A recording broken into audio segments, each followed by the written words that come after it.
¿cómo están? Otra edición Documenta. Hoy estoy en el atelier de un artista argentino que tiene previsto hacer la primera estatua de bronce de Ernesto Che Guevara. Precisamente mañana se cumple un nuevo aniversario del asesinato en Bolivia del conocido líder guerrillero. Lo que tenemos idea de hacer a partir de este nuevo programa es contarte la vida del Che Guevara y cómo luego esa vida se convirtió en un mito. Vos pensás que el Che Guevara encarna al líder guerrillero que deja su fácil vida burguesa, se sube a una motocicleta y termina generando y liderando un movimiento revolucionario que se instaló en Cuba y que todavía aún hoy, pese a los cambios sociales de tanto tiempo, continúa vigente. Vos también considerás que Ernesto Che Guevara puso en marcha una idea respecto a cómo hacer una revolución, cómo poner en funciones un movimiento armado que hasta mucho tiempo después fue tomado como un referente en otras luchas armadas en otros continentes del planeta. Entonces, lo que vamos a ver a continuación es un documental exclusivo que se llama El Che, historia de un guerrillero.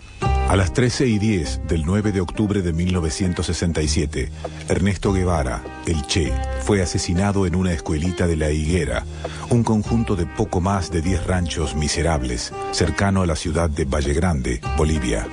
La orden llegó desde La Paz, firmada por el presidente boliviano René Barrientos. Ese mediodía de octubre murió un hombre que se convirtió en sinónimo de revolución.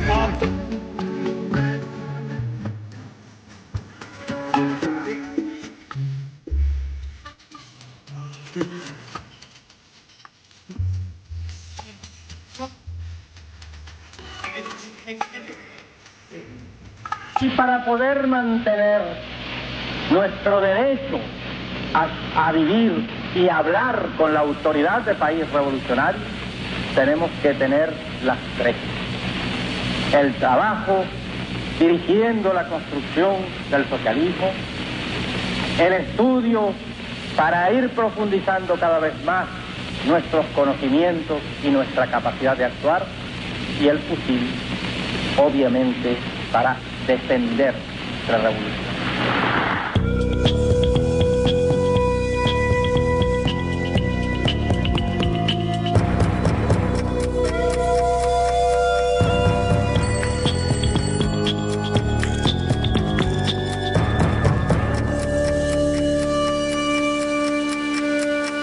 Aunque fue inscripto el 14 de junio, Ernesto Guevara nació el 14 de mayo de 1928 en Rosario, en el seno de una familia aristocrática venida a menos, formada por Celia de la Serna y Ernesto Guevara Lynch. Ellos se casan en noviembre y lo inscriben al Che en junio. Hicieron prolijamente las cuentas y aparece como sietemesino. El Che no es sietemesino, nació a los 9 meses y nació en mayo, no en junio. Viajan a Buenos Aires para dar a luz a la segunda hija de Celia y Ernesto, a Celita. Y cuando llegan a Buenos Aires, bueno, se instalan en una casa adyacente a la de una hermana de Ernesto y empiezan a vivir, y allí es cuando Ernestito tiene su primer problema que luego se convierte en asma. Poco después de cumplir 2 años, Ernesto tuvo las primeras manifestaciones de asma, una enfermedad que lo aquejaría por el resto de su vida.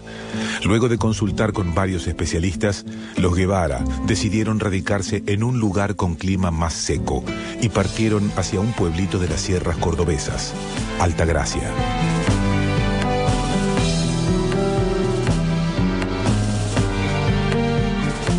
Le daban inyecciones cada vez que el ahogo era mucho, tenía una dieta de comidas rigurosísima, le tomaban la temperatura 6 veces por día, no podía salir a jugar con los chicos, y un día que los hermanos estaban jugando con todos los otros atorrantes iguales a ellos en el jardín, se le acerca y ve la mirada de profunda tristeza de Ernestito detrás de la ventana, sin poder ir a jugar porque tiene asma.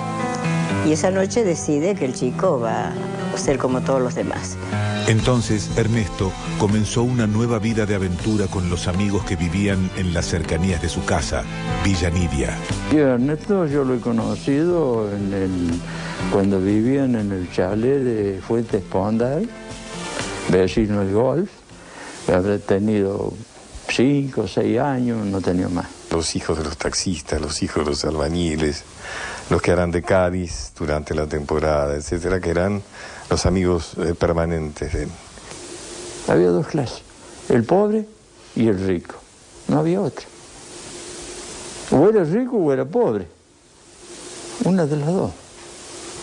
Y nosotros éramos pobres, y ellos, de acuerdo a lo que él que yo se lo dije, él tenía, los padres recibían una renta de 1.000 pesos de unos yerbatales que había en Misiones. Y 1.000 pesos en aquella época era mucha plata.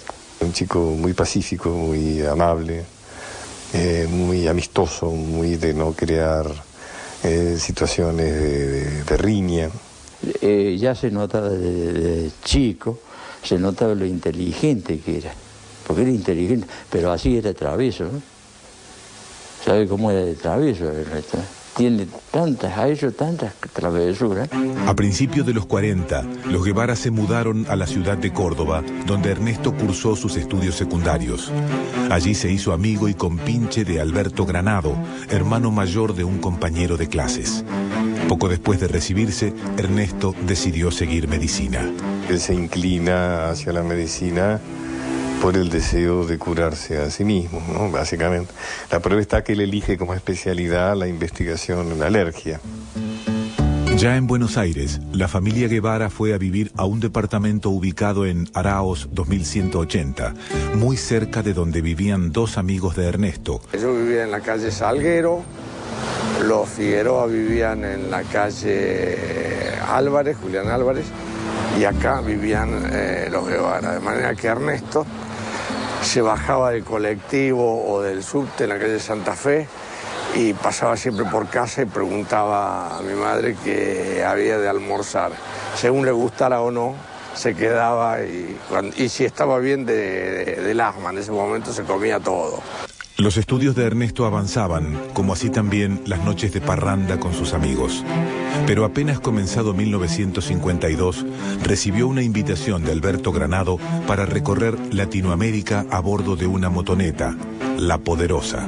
Chile, Perú, Colombia y Venezuela eran los objetivos principales. Yo me quedé con bronca de que nada más que en una moto cabían 2, porque me hubiese ido encantado con ellos.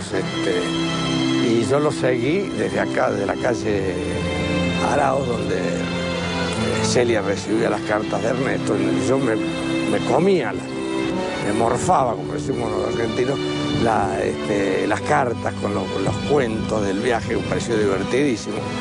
Conoce determinados personajes, por ejemplo, conoce a un médico comunista peruano que había sido delegado del principal marxista de nuestra América, que es José Carlos Mariátegui. Ese médico era Hugo Peche, que trabajaba en un leprosario de la Amazonia peruana. La lepra era como una enfermedad muy contagiosa, muy terrible. Y eran varios los santos que de alguna manera habían sido santos por cuidar leprosos. O sea, es posible que el Che se haya contagiado, digamos, de esos personajes reales o imaginarios o idealizados. Y entonces haya imaginado que el máximo desafío altruista de una vida era cuidar leprosos. Ya de vuelta en Argentina, en abril de 1953, Ernesto se graduó de médico. De inmediato anunció un nuevo viaje. Su acompañante sería esta vez Calica Ferrer. Desde este lugar, el día 6 de julio de 1953, hace más de 50 años, hubo una fiesta acá, toda la familia Guevara y la familia Ferrer, porque al día siguiente salíamos con Ernesto rumbo a Venezuela. Ernesto diría ahora rumbo a la eternidad. y se va convenciendo de que realmente lo que tiene que hacer es luchar por cambiar la situación de absoluta arbitrariedad e injusticia que reina en América Latina. Y él me dice, ¿qué te parece si en vez de irnos por Chile, que yo ya conozco, vos no conocés ni Chile ni Bolivia, nos vamos por Bolivia? En Bolivia había estallado en 1953 una revolución popular que maravilló a Ernesto. El viaje continuó por Perú y Ecuador, pero en Guayaquil se separaron. Ernesto fue para Guatemala, donde el coronel Jacobo Arbenz llevaba adelante una nacionalización inquietante para el gobierno norteamericano. Poco después de que Ernesto llegara a Guatemala, estalló el golpe contra Arbenz. Ernesto se pone loco porque se siente como que está siendo vejado un gobierno democrático. Él en ese momento creía en la democracia, creía que ese gobierno podía ser un gobierno progresista y decide tomar partido en favor del gobierno. Y lógicamente intenta cosas imposibles, no puede pelear un gobierno democrático contra una intervención militar. Y se tiene que refugiar en la embajada argentina, lo van a buscar los argentinos para decirle que se refugie porque corre peligro. Bueno, ha llegado a México escapando de la represión luego de la experiencia guatemalteca. Él en primera instancia se refugia en la embajada argentina con otros. Cuando Perón envía un avión para llevarlos a todos, bueno, él se niega a volver a Buenos Aires, lo cual muestra claramente su vocación, ¿no es cierto?, de continuar con esa experiencia. En México, Ernesto conoció a Raúl Castro, uno de los cabecillas del frustrado asalto al cuartel Moncada en Cuba, donde gobernaba el dictador Fulgencio Batista. En julio de 1955, Raúl le presentó a otro recién llegado exiliado cubano, su hermano, Fidel. En esa charla, que según dicen duró más de 10 horas, Fidel le reveló a Ernesto su plan de desembarco en Cuba al frente de un grupo guerrillero. Ernesto se sumó al proyecto como médico. Che, que no era cubano, que era argentino. Cuando nosotros lo encontramos en México, él había estado en Guatemala como médico, muy entusiasmado con el proceso político de Guatemala, con la reforma agraria. Fue testigo de la intervención americana, sufrió mucho todo eso. Era algo que llevaba adentro. El Che era comunista ideológicamente, es decir, no había militado, no tenía militancia política. La militancia política la hace con los cubanos el Che, no la había hecho antes nunca. Conoce a algunos cubanos que se han escapado luego de la primera experiencia, el intento de la toma del Palacio de Moncada, en la cual Fidel Castro cae preso, y algunos de los que participaban logran huir a México y él se hace amigo de ellos. Ahí es donde lo bautizan Che. Mientras continuaban con los preparativos para llegar a Cuba, Ernesto se casó con Hilda Gadea. El 15 de febrero de 1956 nació su primera hija, Hilda Beatriz. En mayo de ese año, abandonó su trabajo en el hospital para terminar su entrenamiento guerrillero. Poco tiempo después, el gobierno mexicano localizó el lugar y detuvo a todos los integrantes del grupo que ya se llamaba 26 de julio, en homenaje a la batalla por el Moncada. Y un día viene Granado con el diario, no sé si el Nacional o Universal, no me recuerdo bien, con una fotografía en primera página de un grupo de cubanos presos preparaban una invasión a Cuba. Entre los que está un médico argentino, Ernesto Guevara de la Serna. Entonces dice, mirá, acá está Ernesto. El Che fue uno de los últimos en recuperar la libertad. De inmediato pasó a la clandestinidad. El 25 de noviembre de 1956 se embarcó junto a Fidel Castro y un grupo de 80 combatientes en el yate Granma. Partieron del Golfo de México rumbo a la isla de Cuba. Una lancha vieja, media arrumbada, casi agujereada, que hacía agua por todos lados, el famoso Granma. El Granma llegó en la mañana del 2 de diciembre de 1956 a la costa cubana. Fidel dio la orden de dirigirse a las montañas. Luego de una caminata de 3 días, donde escaseó la comida, las fuerzas de Batista, alertadas del desembarco, atacaron al grupo por primera vez. Hasta el momento, todo había salido mal. Pero el entusiasmo de Fidel Castro pudo más. los contagió a todos, dijo, bueno, los que se quieren ir, que se vayan, los que se quedan, vamos a hacer la revolución. Por supuesto que Guevara se quedó. A mí no me extrañó lo más mínimo que apareciera allá en la guerrilla. Ya cuando me enteré que estaba allá en Cuba, en la guerrilla, no pensé dos veces que era lo que le gustaba a él. Y junto al grupo que quedaba, el Che comenzó la campaña en Sierra Maestra. Durante todos los meses, ya son 16 los meses que hemos estado en la Sierra Maestra, han venido periodistas de muchas partes del mundo y se han preocupado de la parte, digamos, anecdótica de esta guerra de guerrillas. Hoy aprovecho la oportunidad de la visita de un periodista cubano para dar al pueblo de Cuba el primer saludo que tengo oportunidad de dar. A pesar de la propaganda de Batista, que hablaba del aniquilamiento del grupo guerrillero, en mayo de 1957, el movimiento 26 de julio tomó el Ubero, un estratégico cuartel del ejército. Luego del combate, el Che se quedó durante un mes a cargo de los heridos, mientras el resto de los rebeldes continuó la marcha. Cuando se reencontró con Castro, la guerrilla ya sumaba 200 combatientes. Fidel dividió a los militantes en dos columnas. Al frente de una de ellas marcharía Guevara, ascendido a comandante. Si uno piensa cómo era el Che Guevara, que tenía un carácter muy argentino, con una ironía muy agresiva en el sentido que tenemos los argentinos, ¿no? Y lo compara con ese carácter más jodón, más flexible que tienen los cubanos, más bailarín. El Che no sabía bailar.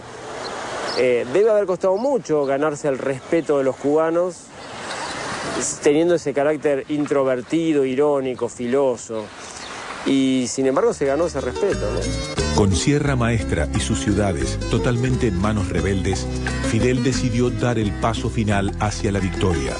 Convocó a sus dos hombres de confianza, Che Guevara y Camilo Cienfuegos, para unir en su marcha hacia la ciudad de Santa Clara a todos los opositores a la dictadura de Batista. Cuba era una especie de prostíbulo de los Estados Unidos, era el lugar del pecado, el lugar donde se compraba y se traficaba droga, donde había casinos de todo tipo, donde había prostíbulos de todas las formas, era el lugar del pecado, gobernado por un dictador terrible que era Batista, uno de los peores de la historia latinoamericana.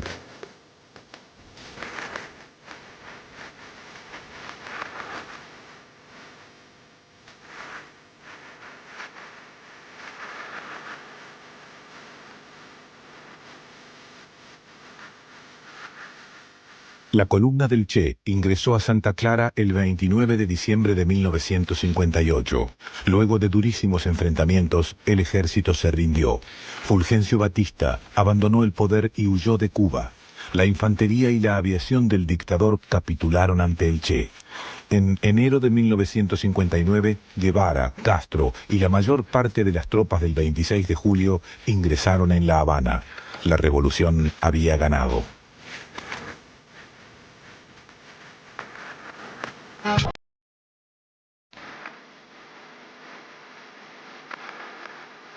No importa que nos amenacen con que si Johnson o si Woodward.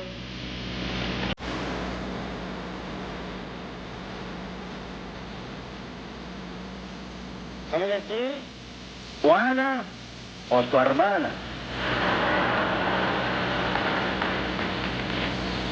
No importa que cada día el imperialista esté más agresivo. Los pueblos que han decidido luchar por su libertad y mantener, no se pueden dejar intimidar por ellos. Y juntos construiremos la nueva vida. Cualquiera que hubiera visto las imágenes que vos acabas de ver y estás ubicado en 1960, o mejor dicho, principio de 1959, podría llegar a la misma conclusión. La conclusión es, se puede hacer una revolución, la gente puede acompañar un movimiento armado y derrocar a un dictador como Fulgencio Batista. Precisamente ese era el pensamiento del Che Guevara, de Fidel Castro, de Camilo Cienfuegos, cuando irrumpieron en La Habana luego de haber estado planificando su golpe revolucionario durante tanto tiempo. Sin embargo, la vida no iba a ser tan sencilla, pero eso te lo vamos a contar después de la tanda, cuando arranquemos el segundo bloque de este documental exclusivo, El Che, historia de un guerrillero. Segundo bloque documenta, hoy estamos poniendo al aire un documental exclusivo sobre el Che Guevara, su vida y su muerte.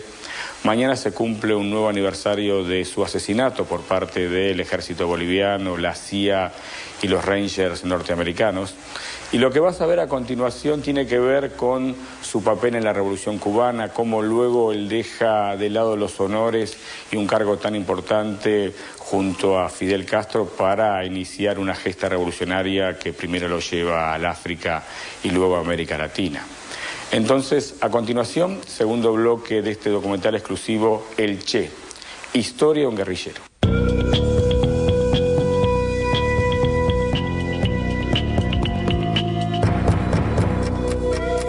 Que el nombre de Cuba recorre los campos de América y recorre también los campos de otros países del mundo que luchan por su libertad, significando siempre lo mismo, la imagen de lo que se puede conseguir mediante la lucha revolucionaria.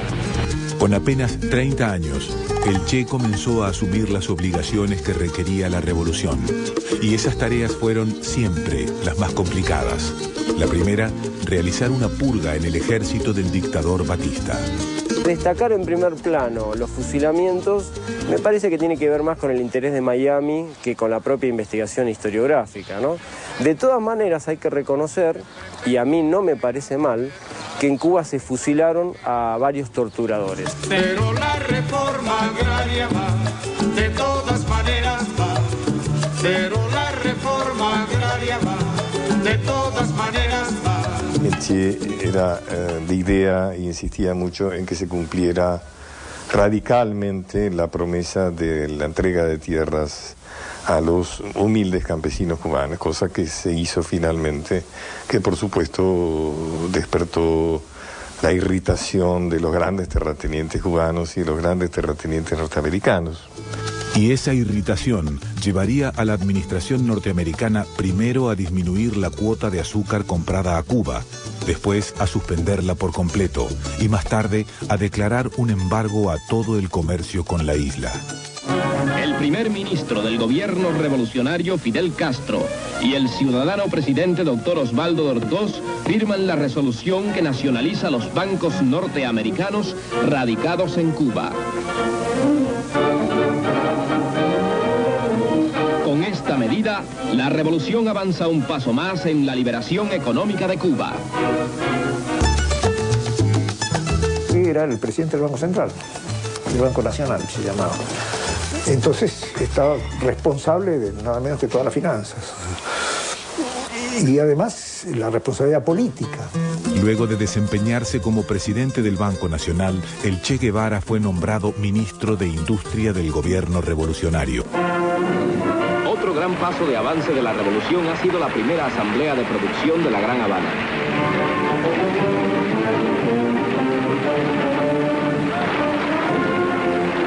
El comandante Ernesto Che Guevara, en un análisis medular, puntualizó que la idea de la defensa de la revolución y la idea del trabajo son cosas paralelas y conjuntas que no podemos desligar. Refiriéndose al ausentismo, destacó la necesidad de llevar a la conciencia de los trabajadores la convicción del daño que ocasiona a la producción el ausentismo. Después que toman el poder, el Che Guevara es uno de los principales, no el único, que trata de acelerar el proceso hacia el socialismo, ¿no? Generando ciertas contradicciones con algunos elementos, podríamos llamar liberales o burgueses, que habían participado de la confrontación con la dictadura, pero que querían simplemente restaurar un capitalismo, entre comillas, normal en Cuba. El ministro de Industrias, comandante Ernesto Che Guevara, señala que pronto en todos los sectores industriales se realizarán estas emulaciones y que la consigna para alcanzar la victoria debe ser más producción, más estudio y el fusil listo para derrotar a los invasores. Claro que está el bloqueo imperialista y seguirá estando durante algún tiempo, hasta que se cansen o hasta que ocurran acontecimientos de otro tipo. Pero eso no debe servir nada más que para un estímulo nuevo a nuestro trabajo, para poder, para impulsarnos a crear nuestra propia base, nuestras piezas de repuesto, nuestra tecnología, a depender cada vez menos del área capitalista, que no es un área muy confiable para nosotros. En 1961, el presidente John Fitzgerald Kennedy decidió aprobar un viejo proyecto: invadir Cuba.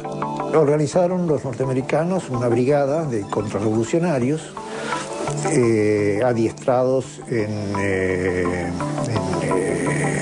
Guatemala, que había ya sido derrocado el gobierno de Arbenz, ¿no? Y con el apoyo de Somoza, en Nicaragua. Una brigada de 2.000 y pico, 2.500 más o menos, que estaba organizada desde la época de Eisenhower y Nixon, el presidente anterior. Y a Kennedy se lo dieron como algo que ya estaba hecho y que no era necesario. Es decir, que lo único que tenía que hacer era aprobar lo que se venía haciendo o disolver, digamos, el proyecto. Kennedy optó porque si ya estaba todo listo, hacerlo. El punto elegido fue Playa Girón, en Bahía de los Cochinos. Fidel, alertado de los planes, había dispuesto la movilización general y una hilera de cañones en el malecón para repeler a los invasores. El 15 de abril, 2 bases aéreas cubanas fueron bombardeadas por aviones norteamericanos. 2 días después, las tropas anticastristas lograron desembarcar, pero fueron diezmadas por las fuerzas leales.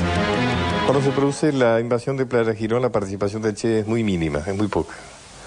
Prácticamente no participa, es enviado más bien al centro de la isla a comandar un regimiento de reserva, diríamos, lo cual llama mucho la atención, a él también le llama mucho la atención, y seguramente es un síntoma de que algo algo se había deteriorado en la relación del Che con el gobierno cubano.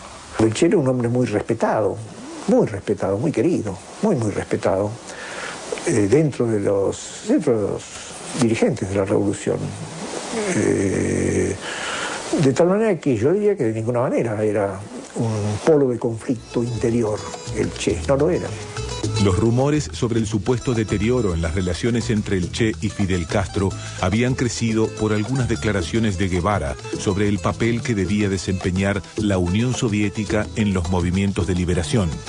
Pero lo cierto es que, luego de Playa Girón, el Che fue enviado como representante de Cuba a la Conferencia Interamericana de Ministros de Economía, que se desarrollaría en Punta del Este, Uruguay. Luego de un fugaz paso por la Argentina, donde se entrevistó en secreto con el entonces presidente Arturo Frondizi, el Che volvió a Cuba. En agosto de 1962, el Che partió a la Unión Soviética para convenir el emplazamiento de misiles en territorio cubano que garantizaran la imposibilidad de una nueva invasión norteamericana. En septiembre, al regresar a La Habana, los misiles estaban instalados. A nadie se le iba a ocurrir tirarle un misil a Estados Unidos porque sabían perfectamente que desaparecía la isla, ¿no? Porque es un gigante mundial que no el primer misil, ante la primera bala que le tiran, desaparece Cuba. Pero sí como elemento de disuasión, como elemento de de marcarle un respeto por la soberanía cubana. Las acusaciones entre Estados Unidos y la Unión Soviética llegaron a un punto límite. Para octubre de 1962, el conflicto parecía inevitable. Entonces, sin consultar con Cuba, el premier soviético Nikita Khrushchev acordó con Kennedy el retiro de los misiles a cambio de que los norteamericanos hicieran lo mismo con sus bombas en Turquía.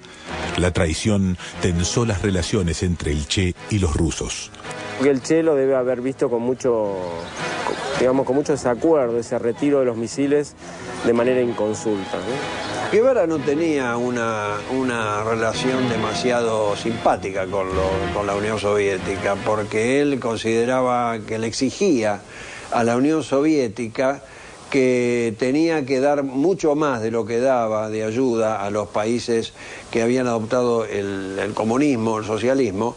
Y ya para esos años el Che Guevara había aprendido que el camino soviético no era, digamos, una vía, no era ni realista ni deseable para las revoluciones socialistas del tercer mundo, ¿no? El Che alentaba las revoluciones armadas en Latinoamérica en un momento en que Moscú se había decidido por la coexistencia pacífica, es decir, la coexistencia pacífica quiere decir que la Unión Soviética le respetaba a Estados Unidos áreas de influencia a cambio de que Estados Unidos le respetara a la Unión Soviética áreas de influencia. Y Latinoamérica era un área de influencia norteamericana que Moscú respetaba.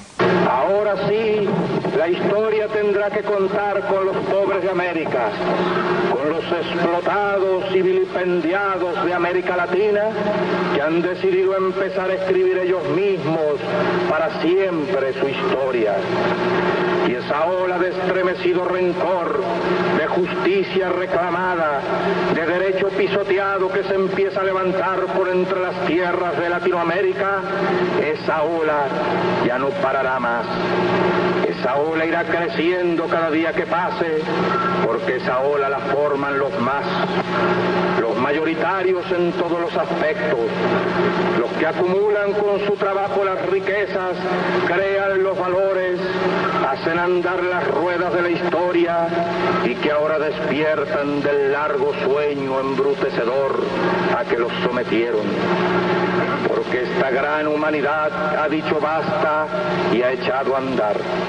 En abril de 1965, el Che viajó al África acompañado por algunos guerrilleros cubanos. En el Congo se llevaba a cabo una insurrección anticolonialista liderada por Laurent Kabila, a cuyo bando se sumaría Guevara. Pero el levantamiento fracasó. Che era un hombre de lucha y de acción. No se sentía un burócrata, como él mismo decía, trabajando en un gabinete u ocupando un cargo ejecutivo o legislativo o burocrático dentro de un gobierno. Cuando él se sumó a nosotros en México, él no es que pusiera una condición, él planteó una sola cuestión. Dice, yo lo único que quiero es que si después que triunfe la revolución, yo quiera irme a luchar a Argentina, a su país, que no se me limite esa posibilidad. Que razones de Estado no impidan eso. Y yo se lo prometí. El sueño de él era llevar su revolución, como él la sentía, a todo el mundo. Y entonces, en un determinado momento, de acuerdo con lo que él conversa con Fidel Castro, decide ir al África. Y tiene un paso por el Congo, muy confuso, muy difícil de reconstruirlo. Fue al África en su propósito de impulsar 2-3 Vietnam, que era lo que él decía. Es decir, el ambiente de la época, la guerra de Vietnam, era que se podía generalizar las guerras de liberación nacional, conmoviendo la retaguardia norteamericana. El Chile ha dejado a Fidel cuando se va de Cuba y va a África, le ha dejado una carta para que Fidel la lea en caso de que él muera en combate. Se había despedido, había hecho la carta cuando se fue. Y se fue discretamente del país, salió puede decir que clandestinamente. Nosotros reservamos, guardamos la carta. Eso dio lugar a que se corrieran muchos rumores en aquella época, incluso se levantaran verdaderas calumnias. Hubo quienes hablaron del Che desaparecido, el Che muerto, discrepancias y toda aquella historia. Y nosotros soportamos aquel chaparrón de rumor y de intriga simplemente para no arriesgar la misión que él quería cumplir y el personal con que él quería ir allá. Aquí de puño y letra, aquí transcripta a máquina. Y Fidel leyó la carta. Ya no había marcha atrás para el Che. Del compañero Ernesto Guevara. Y dice así: Habana, año de la agricultura. Fidel, siento que he cumplido la parte de mi deber que me ataba a la revolución cubana en su territorio y me despido de ti, de los compañeros, de tu pueblo, que es ya mío. Hago formal renuncia de mis cargos en la dirección del partido, de mi puesto de ministro, de mi grado de comandante, de mi condición de cubano. Nada legal me ata a Cuba, solo lazos de otra clase que no se pueden romper como los nombramientos. Haciendo un recuento de mi vida pasada, creo haber trabajado con suficiente honradez y dedicación para consolidar el triunfo revolucionario. Otras tierras del mundo reclaman el concurso de mis modestos esfuerzos.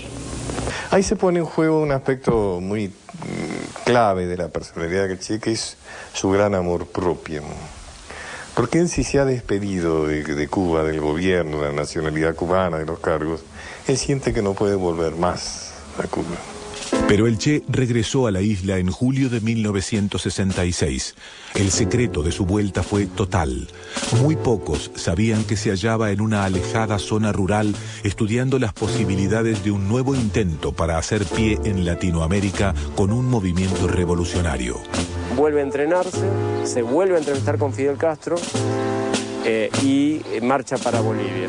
Tampoco se va solo, se va con varios militantes cubanos, incluidos varios dirigentes del Comité Central del Partido Cubano, lo cual demuestra que no se va sin el apoyo de Fidel Castro. El Che entró a Bolivia el 3 de noviembre de 1966 e instaló su campamento en una finca de la localidad de Ñancahuazú, junto a 20 hombres, entre cubanos y bolivianos.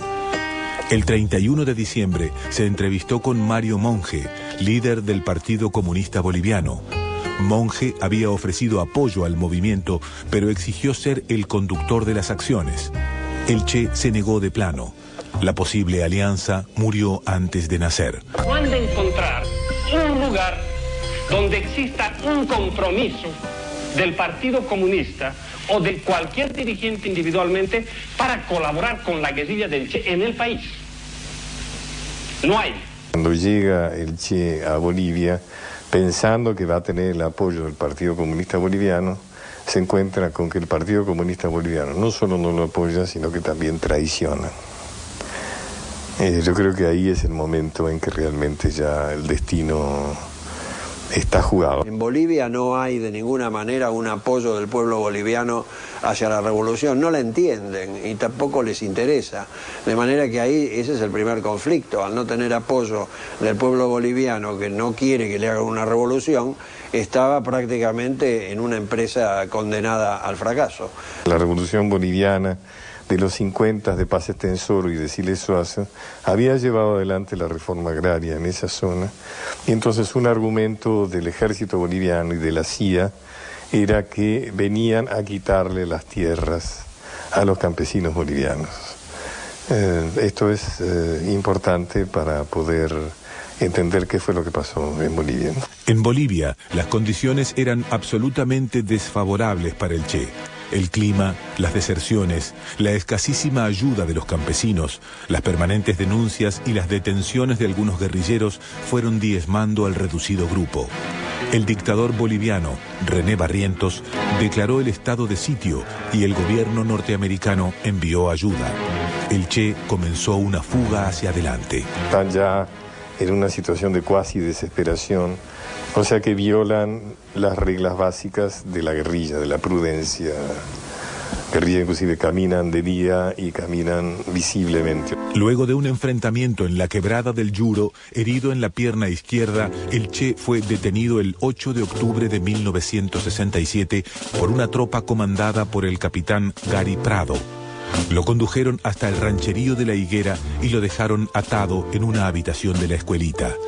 A las 12:30, el dictador boliviano Barrientos envió la orden de ejecución. En el asesinato del Che Guevara intervino Félix Rodríguez, temible y detestable agente de la CIA, de origen cubano, de Miami. La orden la cumplió el sargento Mario Terán. Era el lunes 9 de octubre, apenas pasado el mediodía. Hace exactamente 39 años. Él cuenta que el Che le dice, tira, no seas cobarde, cumplí con lo que tenés que hacer. Porque este hombre ha entrado y salido 2 o 3 veces. Bueno, seguramente sabiendo que lo que va a hacer le pesará toda la vida, ¿no? Desde esa época, Terán vive prácticamente en la clandestinidad, ocultándose, disfrazándose, cambiando permanentemente de lugar. El cadáver de Guevara fue trasladado en helicóptero a la lavandería del hospital de Valle Grande, donde fue fotografiado para que el mundo entero conociera la noticia. Luego, el cuerpo fue enterrado en secreto. Recién sería encontrado por un equipo de antropólogos forenses cubanos y argentinos a mediados de 1997, 30 años después del asesinato. Los restos del Che llegaron a Cuba el 14 de julio de 1997. Una multitud acompañó el cortejo hasta la ciudad de Santa Clara. Yo lo veo a Ernesto como un idealista,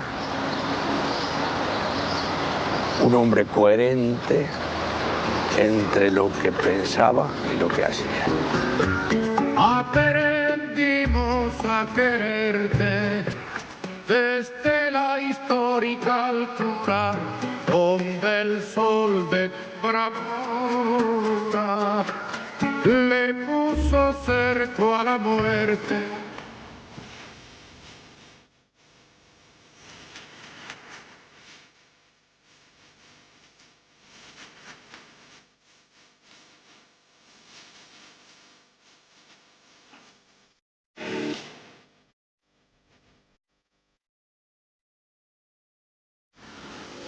Estamos terminando este nuevo capítulo de Documenta, hoy referido a la vida y la muerte del Che Guevara, y como siempre hacemos, al final de cada programa yo presento algunas conclusiones, por lo menos desde mi perspectiva. La primera básica tiene que señalar o tiene que decir que el sueño del Che Guevara se cumplió. Él planificó una revolución junto a Fidel Castro en México hace ya mucho tiempo y la revolución se concretó, es más, aún hoy continúa vigente. La segunda conclusión apunta a resolver ciertas discusiones de café en la Argentina y en otros lugares del mundo respecto a la teoría revolucionaria del Che Guevara, esta teoría planteada en el foquismo, esto es, muchos Vietnam en América Latina, muchos movimientos guerrilleros tratando de iniciar una estampida que provoque la llegada al poder. Finalmente esta estampida, esta gesta, esta teoría no se cumplió. Lo que uno puede decir en definitiva es que hay muchas discusiones de café, pero el que empuñó el fusil y se vino a América Latina fue el Che Guevara, no esos intelectuales que azotaron los cafés de París y Buenos Aires pensando si el foquismo era una revolución o no. Mientras el Che Guevara moría asesinado en Bolivia, nuestros intelectuales discutían en el café de la P o en la Biela si correspondía a ser una revolución bajo esa teoría o no. Y la última conclusión creo que tiene que ver con el mito o la banalización que hizo la figura del Che, la prensa norteamericana, por ejemplo, mezclando la imagen de Ernesto Che Guevara y su boina con latas de cerveza o remeras o pin.